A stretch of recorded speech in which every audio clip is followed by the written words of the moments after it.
गाँ को गाँ जाई मागणा सेवा जोगाई देउछंती जड़े युव डाक्तर। गाँ लोक मानकर हस को निजर आशीर्वाद भावी मागणारे स्वास्थ्य सेवा जोगाउछंती से।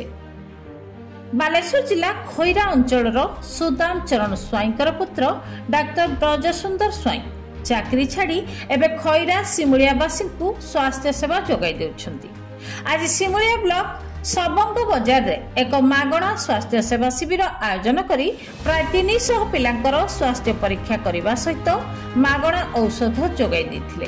चाकरी छाड़ी लोकों सेवा पई आगे आसिछंती ए युव डाक्तर ब्रजसुंदर स्वाई। लोकों पाखकु जाई स्वास्थ्य सेवा जोगाई देउथिबारु लोक माने तांकु मध्य धन्यवाद जणाउछंती। युव डाक्तरंकर एपरि प्रयास पई तांकु सबुठी प्रशंसा करा जाउछि।